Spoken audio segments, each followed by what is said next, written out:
지금부터 2025년 2월 9일 한사랑교회 주일 예배를 시작하도록 하겠습니다. 우리도 함께 조용한 기도로 나아가시겠습니다. 지금 이 시간은 우리 사도신경으로 우리의 신앙을 고백하는 시간입니다. 우리도 함께 사도신경으로 우리의 신앙을 고백하겠습니다. 전능하사 천지를 만드신 하나님 아버지를 내가 믿사오며 그 외아들 우리 주 예수 그리스도를 믿사오니 이는 성령으로 잉태하사 동정녀 마리아에게 나시고 본디오 빌라도에게 고난을 받으사 십자가에 못 박혀 죽으시고 장사한 지 사흘 만에 죽은 자 가운데서 다시 살아나시며 하늘에 오사 전능하신 하나님 편에 앉아 계시다가 저리로서 산자와 죽은 자를 심판하러 오시리라. 성령을 믿사오며 거룩한 공예와 성도가 서로 교토하는 것과 죄를 사하여 주시는 것과 몸이 다시 사는 것과 영원히 사는 것을 믿사옵나이다. 아멘. 지금 이 시간은 우리 세상의 언어로 하나님의 음성을 듣는 시간입니다. 우리도 함께 귀 기울여 하나님의 음성을 들어보시기 바랍니다.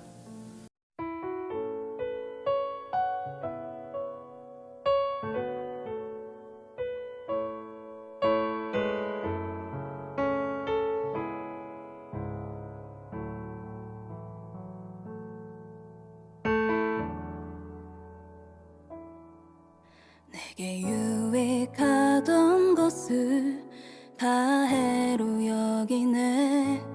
구주를 위하여 모두 다 버리네. 모든 것을 잃어버려도 나깝지 않음은 예수를 아는 지식이 가장 고상함이라.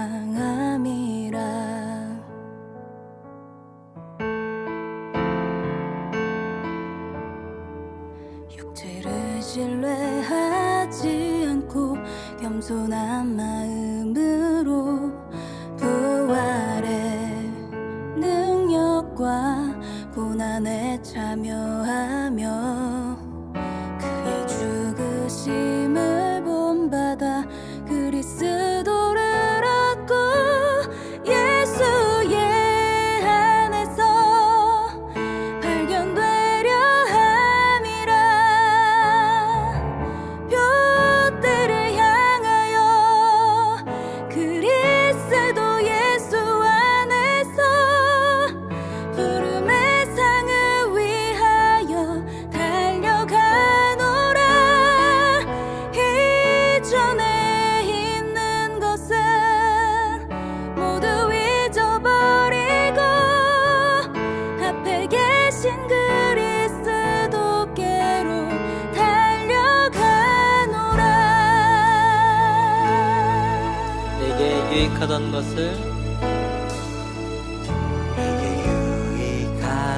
것을 다 해로 여기네. 구주를 위하여 모두 다 버리네. 모든 것을 잃어버려도 나깝지 않음은 예수를 아는 지식이 가장 고상함이라. 육체를 신뢰하지 않고 겸손한 마음으로 부활의 능력과 고난에 참여하며 그의 죽으심을 본받아 그리스도를 얻고 예수의 안에서 발견되려 함이라. 둯대를 향하여 그리스도 예수 안에서 부름의 상을 위하여 달려가노라. 이전에 있는 것은 모두 잊어버리고 앞에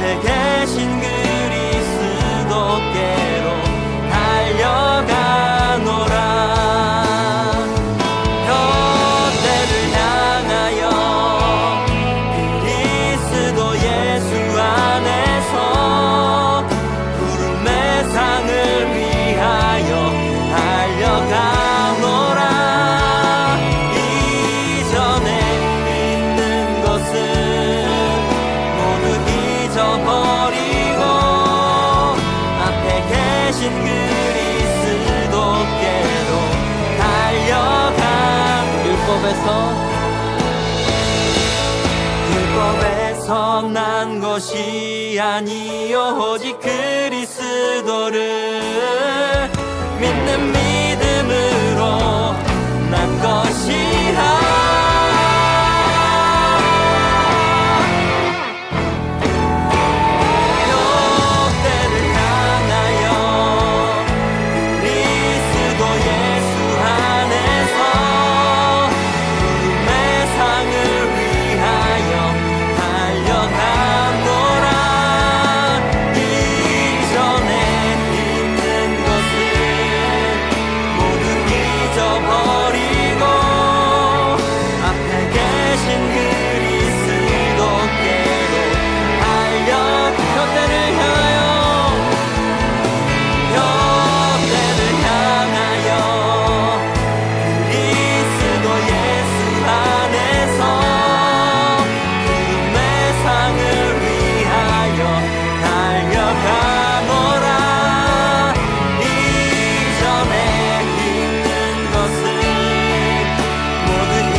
모두 잊어버리고 앞에 계신 그리스도께로 달려가노라.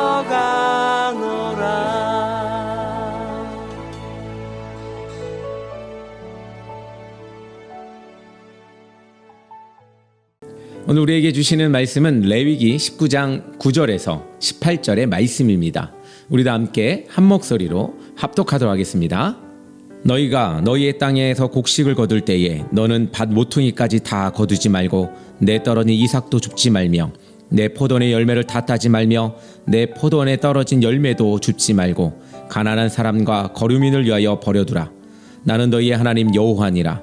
너희는 도둑질하지 말며 속이지 말며 서로 거짓하지 말며 너희는 내 이름으로 거짓 맹세함으로 내 하나님의 이름을 욕되게 하지 말라.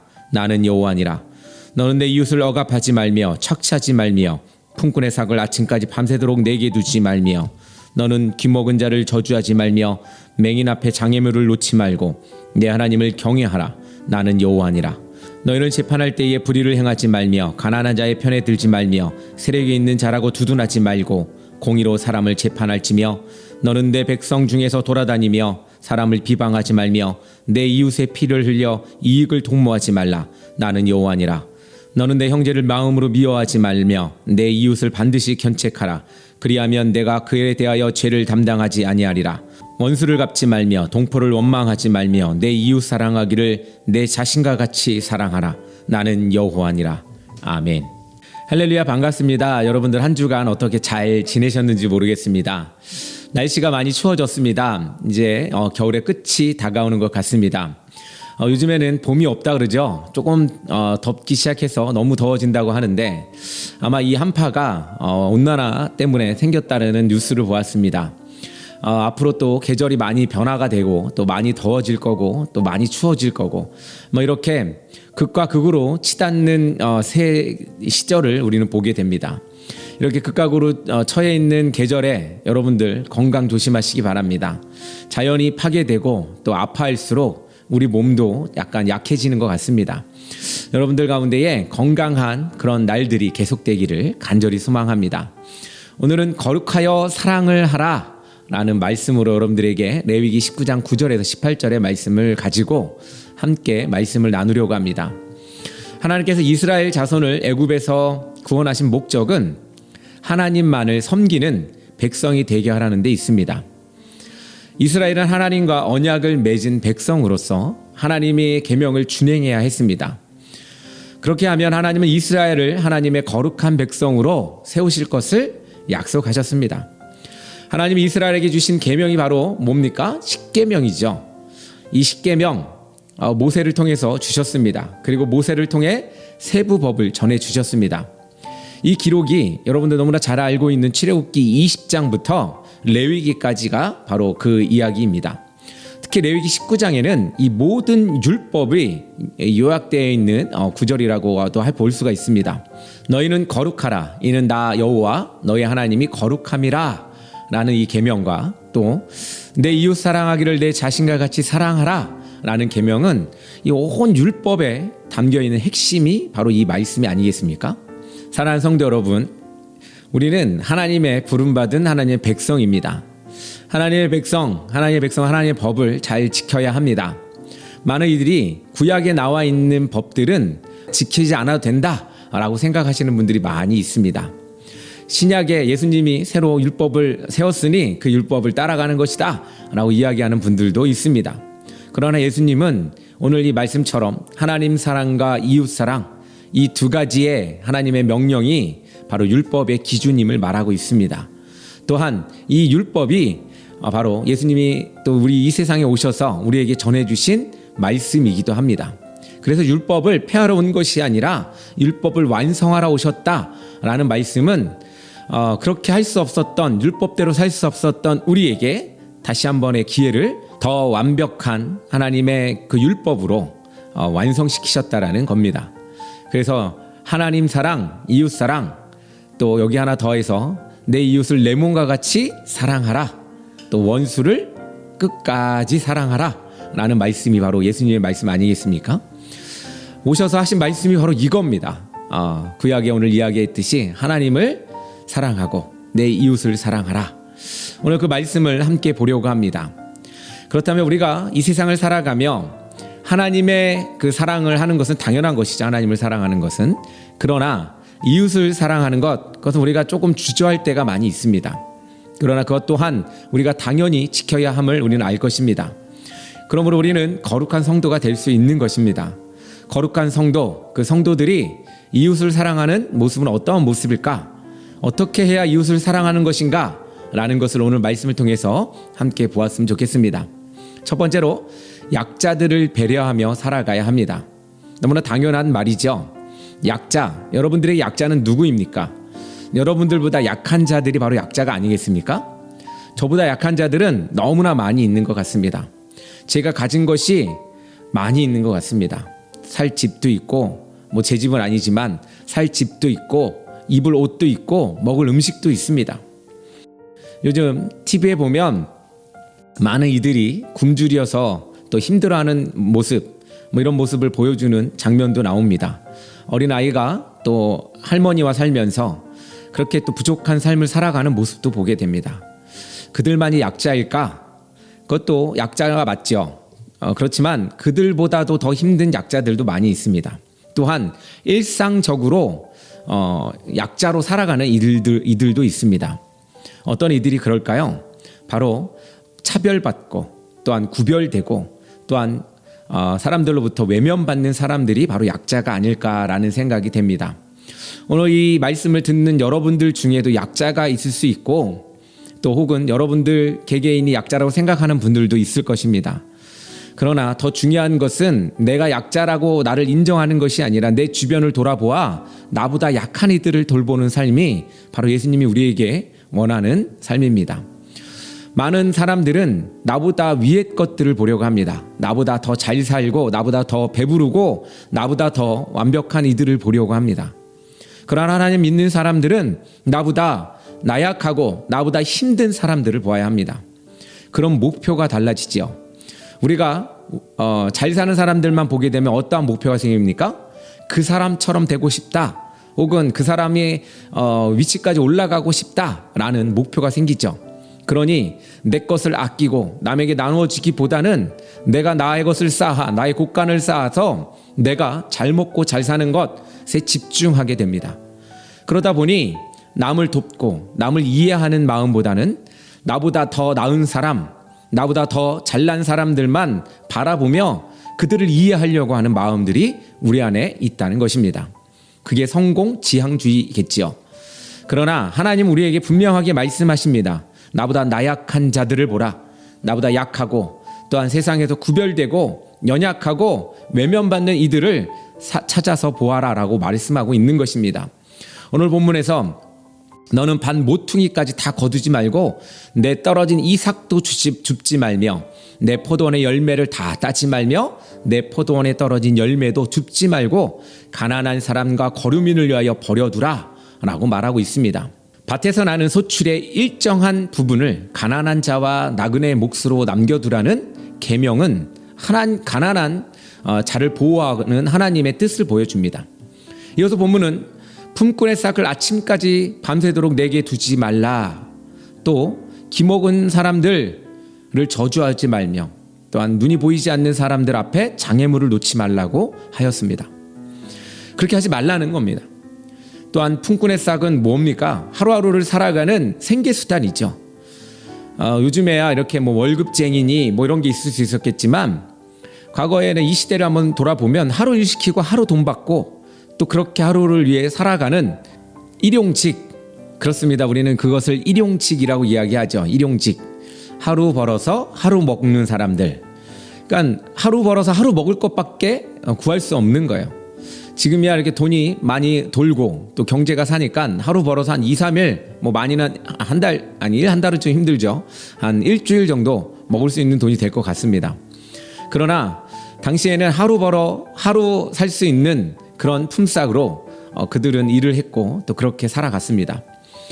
또 이런 말이 있죠. 신명기 24장 6절에 보니까 맷돌이나 그 윗짝에 전당 잡지 말지니, 이 말은 무엇입니까? 바로 앞에서 말한 약자들을 위한 이런 의미입니다. 맷돌은 뭐 하는 거예요?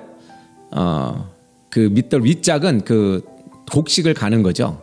돈이 없어가지고 그것까지 팔아먹으면 살 수가 없다는 거예요. 그래서 그것을 저당 잡지 말라고 이야기합니다. 이웃사랑은 약자들을 배려하는 삶입니다. 우리 그리스도인들은 가난하고 소외된 사람들을 잘 돌봐야 합니다. 우리들의 약자는 누가 있을까요? 신체적인 약자들이 있죠. 또 공경에 빠지지 않게 그들을 배려해야 합니다. 또 어떤 약자들이 있습니까? 정신적인 약자들도 있고 또한 사회적인 약자들이 있습니다. 우리 그런 약자들이 어떠한 약자들입니까? 외면받고 또 구별되고 또 그들을 밀어내는 사회의 이런 풍토와 또한 환경 속에서 소외된 이들이 있습니다. 그들이 바로 약자입니다. 그들을 향해서 우리는 손을 내밀어야 합니다. 손을 내밀지 못하더라도 우리는 마음이라도 품어야 합니다. 그것이 우리 그리스도인들이 해야 할 마땅한 일임을 여러분들 마음에 새기시기를 간절히 소망합니다. 두 번째로 공정한 삶을 살아야 합니다. 이웃사랑이란 상대를 해하지 않고 공정하게 대하는 삶입니다. 그러니까 누구나 돈이 많거나 권력이 많거나 돈이 없거나 진짜 가난하거나 힘들게 또 살아가는 사람들을 똑같이 대해야 한다는 겁니다. 본문에서 너희는 도둑질하지 말며 속이지 말며 서로 거짓하지 말며 라고 하였습니다. 공동체 안에서 남의 소유를 훔치고 상대를 속이면 서로 불신하게 되고 한마음으로 하나님을 섬기지 못하게 되죠. 정직한 삶이 가정과 교회, 민족을 살리고 하나님의 이름을 영화롭게 합니다. 또한 하나님은 너희는 재판할 때에 불의를 행하지 말며 가난한 자의 편에 들지 말며 세력 있는 자라고 두둔하지 말고 공의로 사람을 재판할지며 라고 이렇게 명령하고 있습니다. 불의가 용납되고 지도자나 재판관이 뇌물을 받게 되면 그 공동체는 부패합니다. 의와 공의가 주의 보좌의 기초라고 하였습니다. 하나님의 공동체는 정의와 공의가 살아 있어야 합니다. 요즘 재판이 많이 있죠. 그래서 우리가 재판을 보면서 많은 생각들을 합니다. 탄핵 재판과 여러 가지 형사 재판들 혹은 정치인들이나 여러 유명인들이 재판을 받는 모습을 보면서 여러분들 어떤 생각을 하십니까? 혹시 저 재판관이 돈 좀 먹은 거 아니야? 또 정치적으로 또 이득이 있는 거 아니야? 라고 생각하는 경우가 많이 있죠. 그러나 우리 법치주의라고 한다는 것은 뭐냐면 그 법을 집행하고 법이 또 운영되는 것을 신뢰하고 믿어주면서 이루어지는 정치 통치 행위가 아닌가라고 생각이 됩니다. 그럼에도 불구하고 사람들이 법을 어겨서 재판을 받고 또 억울한 부분이 있을지 모르겠으나 법이 이야기하면 따라갈 수밖에 없는 것이 이 법치주의의 또 약점이기도 합니다. 그러나 우리가 그 법치를 우리가 서로가 약속하고 믿기로 또 결심했기 때문에 그 법치가 깨어져서는 안 됩니다. 그렇기 때문에 우리는 법이라는 테두리 안에 재판을 받고 서로를 평가하게 되죠. 요즘에는 이 것들조차도 무너뜨리려고 하는 세력들이 많이 있죠. 법원이 또 침몰당하고 또 여러 가지 앞에서 이야기하는 것들을 보게 되면 너무나도 참담한 마음이 듭니다. 그렇습니다. 우리는 하나님의 그 공의로 살아가야 합니다. 하나님의 기준이 있죠. 하나님이 바라보시는 기준, 또한 우리 믿는 이들이 바라봐야 하는 기준들이 있습니다. 그것은 차별이 없는 것입니다. 또한 공정과 정의가 있어야 합니다. 이처럼 우리는 누구를 차별하고 누구를 구별하고 또한 약한 자라고 해서 무시하는 것이 아니라 누구나 동등한 법 앞에 평등을 이야기하듯 우리는 하나님 앞에 누구나 평등하게 보아야 합니다. 그렇습니다. 우리 사랑하는 성도 여러분, 여러분들은 바로 하나님의 자녀들입니다.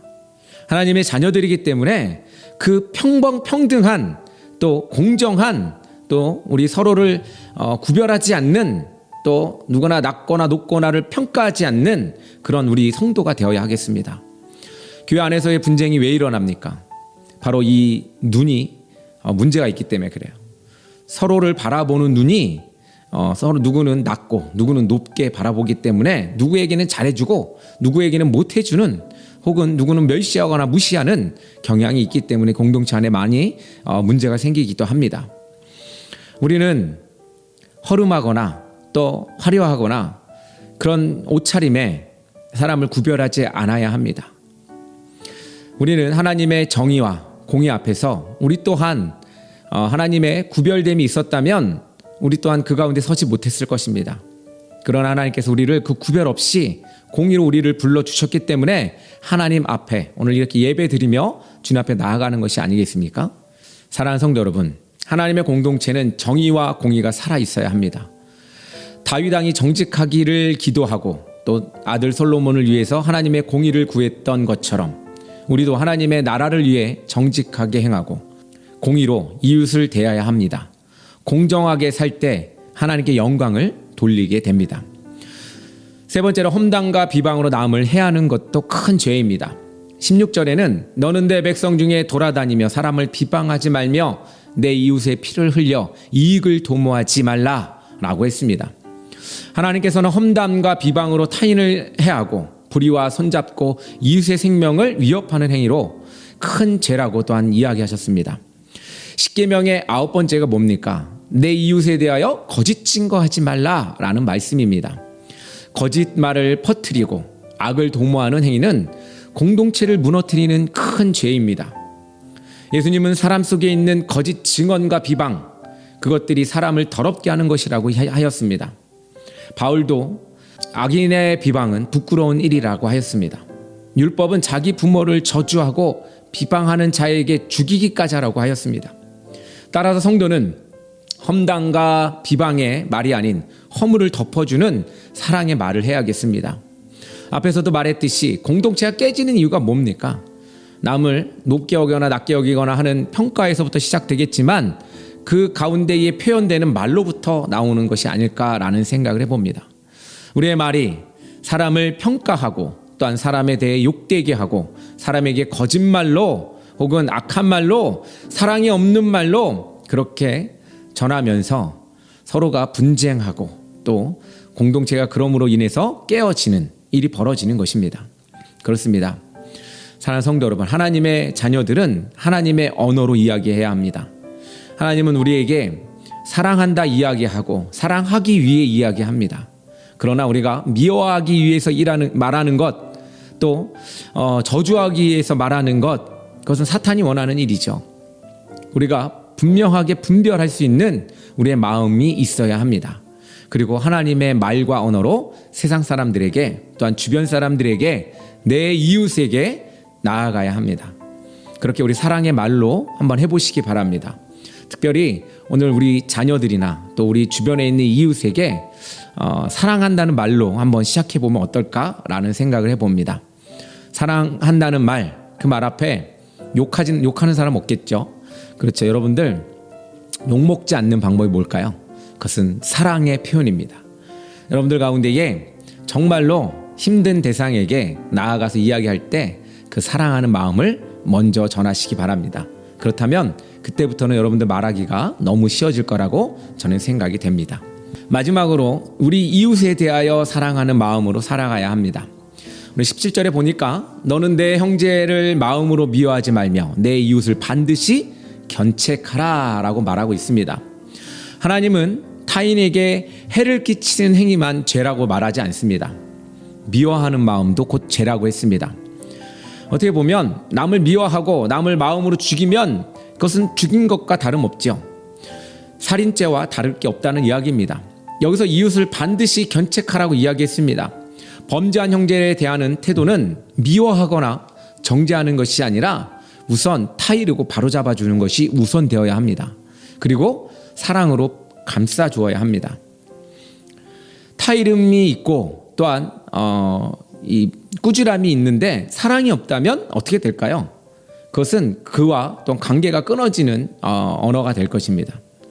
예수님도 이렇게 이야기합니다. 내 형제가 죄를 범하거든 견고하고 회개하거든 용서하라 라고 누가복음 17장 3절에서 말하고 있습니다. 이웃 사랑은 죄 짓는 것을 모른 체 하는 것이 아닙니다. 죄에 대해서 분명하게 그것이 죄임을 말하고 돌이킬 수 있도록 하는 것입니다. 그런데 이렇게 이야기하면 서로 오해가 많이 쌓입니다. 당신 이것은 죄입니다 라고 이야기하면서 사랑이 없는 말로 하죠. 나는 정직하고 나는 올바르니까 내가 이렇게 하는 이야기가 이 사람에게는 상처가 되든 되지 않든 아무런 상관이 없다고 이야기합니다. 그러나 분명한 것은 그렇게 이야기하면 자신에게 돌아온다는 것입니다. 우리에게 중요한 것은 그의 잘못을 이야기하거나 또한 범죄한 것을 이야기할 때는 먼저 그를 사랑하는 마음을 가져야 합니다. 그 사랑하는 마음이 없이 그냥 정죄하기만 한다면 상대는 나와 관계가 끊어질 것입니다. 혹은 나와 아무런 관계없는 사람이 될 것입니다. 결국에 내가 하는 그런 이야기가 이 사람에게는 아무런 의미가 없는 이야기가 된다는 겁니다. 말에 그냥 허비하는 어떠한 감정이 말로 그냥 허비된다는 이야기입니다.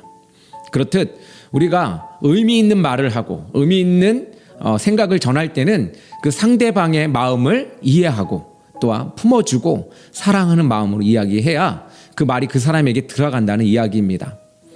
그렇습니다. 나는 옳지만 다른 사람은 틀렸다라는 마음보다는 그것이 옳고 그름의 문제에 있어서 하나님이 정말로 원하시는 마음인가 아닌가를 돌아보고 또한 하나님의 마음으로 상대방의 마음을 갖기를 간절히 소망합니다.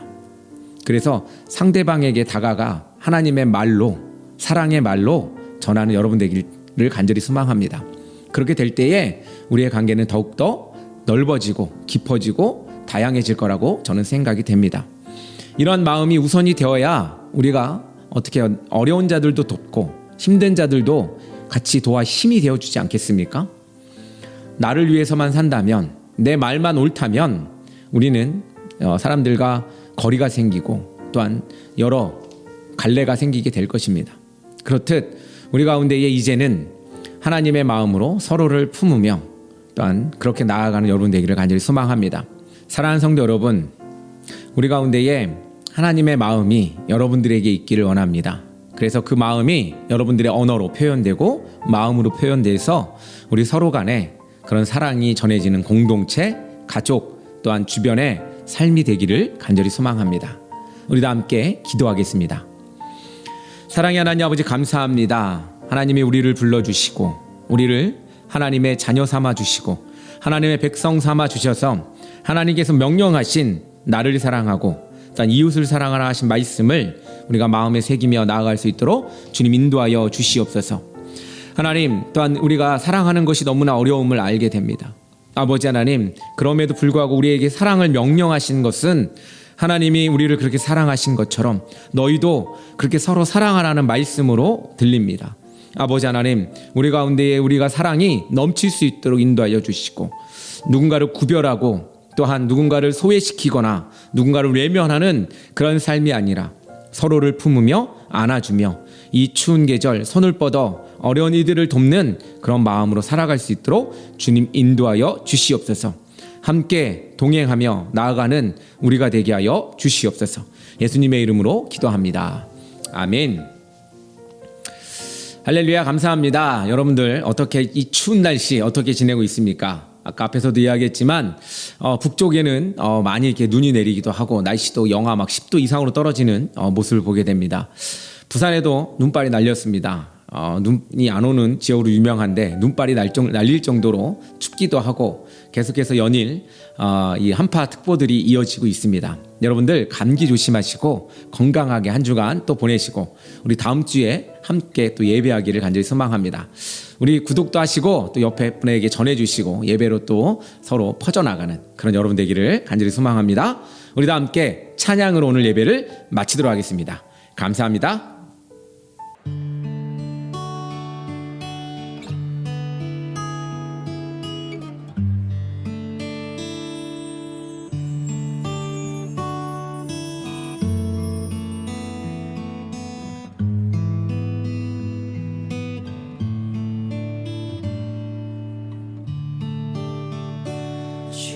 주님과 함께하는 것이 복이라 주님의 마음 아는 것이 축복이라 주님